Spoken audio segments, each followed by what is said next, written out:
Hello guys, welcome to MaiMediaTV. It's your boy Ola. Good morning, good afternoon, good evening. It depends on the times and the location where you are watching us from. I hope I met you guys in peace.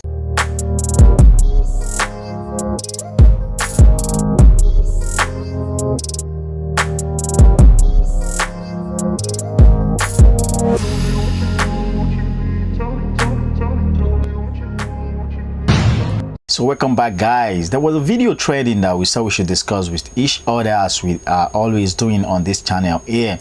So this one is coming from the Labour Party presidential candidate, which is Peter Obi, the almighty Peter Obi, share his own side about how things are being done in Nigeria. And he was on the flight. The video captured him on the flight, flying with some passenger and tried to share his own opinion about how things has been done in Nigeria. So Peter Obi said that the policemen at the EFCC will see a young guy moving on the street with just simple laptop and they will get them arrested and sell there into crime. And they saw a lot of politicians who are out there stealing the public fund and use it for their own benefit. So this is what Peter Obi said in that scenario there. Before I will say much about this video, I want you to watch the video. Yes, of course. Yes. There's a whole team with yes. All Nigeria. And you come here, you can put these young people. If they carry computer, you arrest them. Say, what is that? You carry computer, you arrest them. Say that when people are stealing public money and getting away with it. So they just took 8 billion and you gave him 80 billion, you gave him bail. The small boys carrying laptop becomes criminal. That was content. It must change. Welcome back. I think you've watched the video now. So what do you think about what Peter Obi have said on that scenario? Peter Obi has been the former governor of Anambra State and he has also been in charge of the public fund for many years. For at least 8 years he has governed Anambra State. Are you telling me that Peter Obi is not part of this problem we have been talking about since 1960? Because he has also been entrusted with the public fund before. Anyway, that's not where we are here for. But the fact remains that Peter Obi has been the former governor of Anambra State and he can also point out for what he has done for the state. And he also asks people to verify. Those people question him to verify what he has done, or people of Anambra State. So it really shows that he's trying. But we are in the electoral period. Everybody would like to say whatever that suited him, whatever that suits him, whatever that will make him more popular. So I don't see anything different, because these are the same people Peter Obi are criticizing, who he has always been eating and dining with for long years. But now we see the table has drastically changed, that Peter Obi is criticizing them. Anyway, go and get your PVC. If we don't want Tinubu, we don't want Atiku, then we have to want Peter Obi. Get your PVC and ready to vote for him. So let's move into another topic, guys. So guys, this one is coming from the PDP presidential candidate, which is Atiku Abubakar. So he said, he disclosed that the Labour Party, which is Peter Obi, cannot cause an upset during next year presidential general elections. You don't know why Atiku said this. Atiku was interviewed on Arise News and he was asking the questions that maybe the massively PDP people we voted for Peter Obi in Labour Party, and this is the response Atiku has regarding these questions they has. Atiku noted that Peter Obi, who was the while vice president candidate during 2019 presidential election alongside Labour Party, cannot perform any miracle during the 2023 general elections. So Atiku explained that despite the social media sensations and acceptability of Obi candidacy, in reality remains that the Labour Party does not have people in government and the National Assembly, which they know as a structure. So he said, I really don't expect Labour Party to take as many votes from the PDP as people are suggesting. We could have seen it in the last elections in Osun. What was their performance of Labour Party? This is a party that doesn't have a governor, doesn't have a member of National Assembly, doesn't have a member of House of Assembly, or a politics in the country depends on structure which have those various levels and the local levels, and it's so difficult for a miracle to happen simply because Obi is in Labour Party. Southeast were not successful this time. Your erstwhile running mate, Peter Obi, left the PDP and joined another party, is also running for president. How do you think this will affect your prospects, given that the Southeast has always been such a safe zone for the PDP?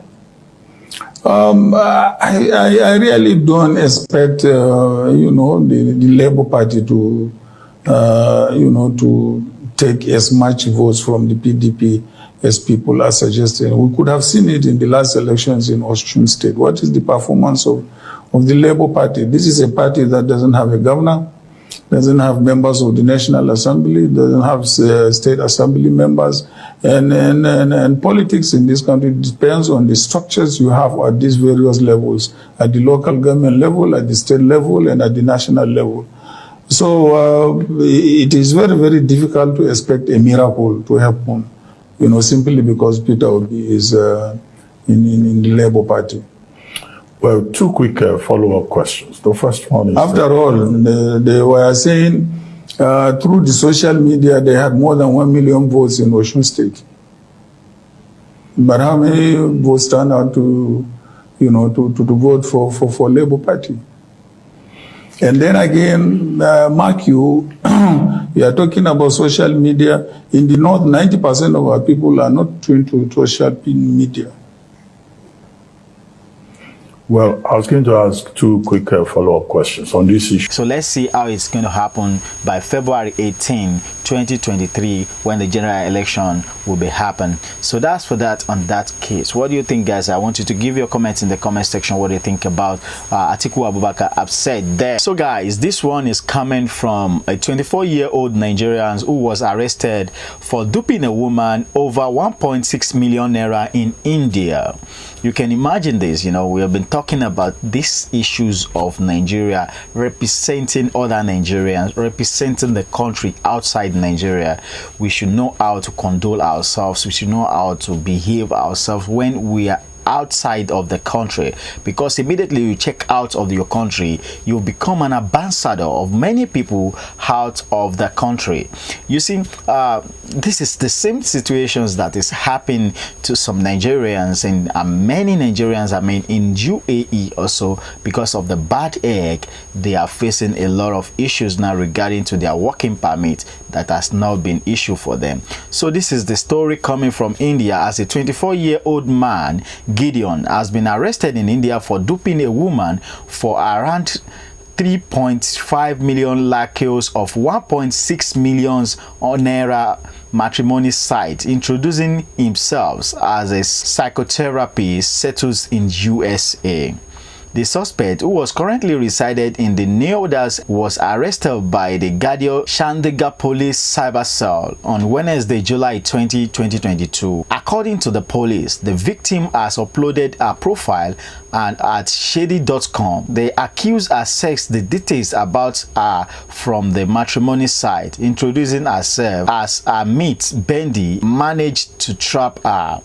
Police recovered 2 phones, and including a SIM card and more than 24 banks debit card which were cloned, a cloned machines, and 3 laptops from his house in Greater Nodi. The accused was remanded in 1-day police custody. So the police said that unknown person from the airport authority that complained and informed her that her friends has arrived at Mumbai airport and had urged American dollars with him. So she has to deposit the tax on September 1st, 2021. Police said that the victim deposited a total of 3.52 rupees from her account, which is equivalent to 1.6 million naira. The Cyberside police station SHO Inspector Arim Oshim said the accused is one of the fraudsters involved in cheating Indian citizens throughout the social media platforms and matrimony site. The modus operandi of the case is in the fraudster craze with fake profiles and matrimony sites that show themselves from abroad.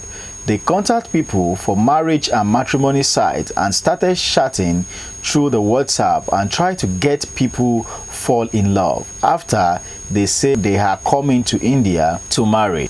Wow, this is how this guy was arrested in India. A 24-year-old guy who's supposed to be in school. If Nigeria should be a reasonable country, this guy is supposed to be maybe in university or still be studying, but unfortunately, see where he found himself in the net of the police in India when he traveled to India to look for money and try to gain some other things for himself. But unfortunately, what he went there to face is not what he's doing. He started doing another thing. There's something that really baffles me about people in Nigeria, because we said, okay, there is no job, we don't have the government is not doing what is right. Maybe that is the reason why people are involving themselves in Yahoo stuff. But unfortunately, we could realize that even those people who check out of the country are still engaging themselves in all these scam atrocities and all this Yahoo stuff, which is, it really shows that it's a sign of weakness and it's a sign of laziness in the part of these guys out there. That's just the topic about it. What do you think about these things, guys? I want you to give your comments in the comment sections. What do you think about this guy? A 24-year-old guy was arrested in India for duping a woman for just 1.6 million naira in India.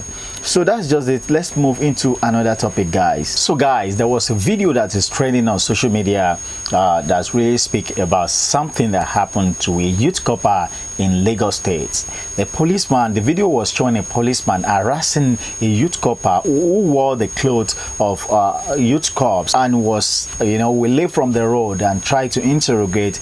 The police requested for his phone, that they want to check his phone, and I think he gave them the phone. They checked the phone, but it was just a great assault. So an eyewitness who shared this information on social media, which his name is Agbahi Chigoze Joshua, said that another police brutality and assault witnessed yesterday at 11 a.m.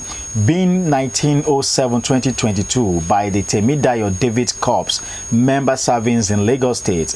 In David's words, I was heading to Ojo, me and my younger brothers, yesterday at Ikorodu garage when the Nigeria police stopped us and started harassing us. They asked for our ID, which we showed them as corps member, even in uniform. That was not enough proof for them. I asked them to check my bags if they will find any illicit substance or weapons in it, but they choose not to, telling us to go inside their boss. Then I insisted, saying if they can't do that publicly, we are not going in. Suddenly the policeman on Mufti gave me a blow. Then they removed my cap, which I heard that my brother was being carried like an animal. I quickly created an awareness, then people joined. So the police just snatched my younger brother's phones and they zoom off, saying we should come to the stations. For yeah, sit them. You go do. NGI. See him. They harass proper. This man, see that. You don't harass proper. You beat proper. You too. Abi. Wait there. Bring his phone. Only. Shoot me. See, they harass proper. See them. So guys, you can imagine that kind of a scenario where you and your brothers are going on the street, or you are going on the street and a policeman just stopped you. He said, oh, where are you going to? You say you are going to so place, and he said, okay, where is your identity for what? To know you as a citizen, or to know you maybe you are working or not. And this guy said, okay, I just removed my youth corpers ID card. I showed them that, oh, I'm a youth corper. Yet they are not satisfied with this issue. They went ahead to push them inside a bus so that they can take them to their police stations. But this guy, maybe as a top guy who understands the situations in Nigeria, raised an alarm so that people can rescue them, and people come to their aid. So they took the younger brother phone and zoom off. They tell them to come to their station to collect the phone. That is so sad for them there, because we've been talking about these police brutalities for long years in Nigeria. I don't know what exactly when they are going to stop this kind of attitude. You can see even the policeman is with a gun. You can imagine.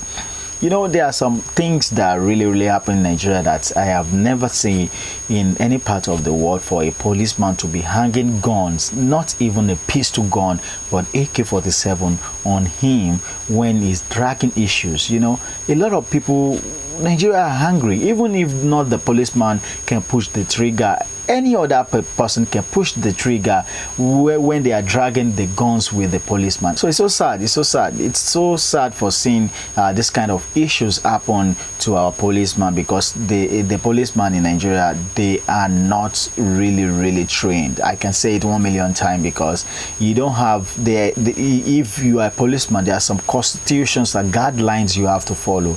I think the Nigeria policemen don't follow this guideline. They are not well trained as they're supposed to be.